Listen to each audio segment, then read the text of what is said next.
KPCC president നിയമനം വൈകാൻ സാധ്യത. കോൺഗ്രസ് നേതൃയോഗങ്ങൾ ഉൾപ്പെടെ വിളിച്ച പാർട്ടി പ്രവർത്തനം മെച്ചപ്പെടുത്താൻ നിലവിലെ പ്രസിഡന്റ് സണ്ണി ജോസഫിന് എ.ഐ.സി.സി നിർദ്ദേശം നൽകി.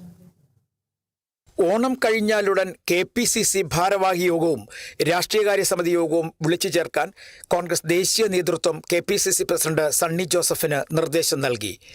എ.ഐ.സി.സി പ്രഖ്യാപിച്ചിരിക്കുന്ന സമരപരിപാടികൾ സംസ്ഥാനത്ത് നടപ്പാക്കുന്നതിന്റെ ഭാഗമായിട്ടാണ് ഉടൻ യോഗം വിളിച്ചു ചേർക്കുന്നത്. കേന്ദ്ര സർക്കാരിന് എതിരെയുള്ള ചാത്രോങ്കി കുഞ്ച്, അയോധ്യ അമ്പലക്കൊള്ള എന്നിവ കേരളത്തിൽ വലിയ ചർച്ചയാക്കി മാറ്റാനാണ് കോൺഗ്രസിന്റെ തീരുമാനം. ബോർഡ് കോർപ്പറേഷൻ സ്ഥാനമാനങ്ങൾ പങ്കിടുന്ന കാര്യത്തിൽ യു.ഡി.എഫിൽ ആദ്യഘട്ട ചർച്ച തുടങ്ങി. കോൺഗ്രസിന് ലഭിക്കുന്ന സ്ഥാനങ്ങളിലെ നിയമനത്തിന് പൊതുമാനദണ്ഡം തയ്യാറാക്കാനാണ് തീരുമാനം. മത്സരിക്കാൻ അവസരം കിട്ടാത്തവർക്ക് ആദ്യ പരിഗണന നൽകും. ഡി.സി.സി ഭാരവാഹികൾ, ബ്ലോക്ക് ഭാരവാഹികൾ എന്നിവരെ ബോർഡ് കോർപ്പറേഷൻ സ്ഥാനങ്ങളിലേക്ക് പരിഗണിച്ചാൽ മതിയെന്നാണ് പാർട്ടി നേരത്തെ എടുത്തിരിക്കുന്ന തീരുമാനം. എം.പി, എം.എൽ.എ പെൻഷൻ കൈപ്പറ്റുന്നവരെ ഒഴിവാക്കും. 5 ഡി.സി.സി പ്രസിഡന്റുമാരെ നിയമസഭയിലേക്ക് തിരഞ്ഞെടുക്കപ്പെട്ട സാഹചര്യത്തിൽ പുതിയ ജില്ലാ പ്രസിഡന്റുമാരെ ഉടൻ കണ്ടെത്തും. അതേസമയം കെ.പി.സി.സി പ്രസിഡന്റുമാരെ തീരുമാനിക്കുന്ന കാര്യത്തിൽ ഇതുവരെയായും അന്തിമ തീരുമാനം ആയിട്ടില്ല.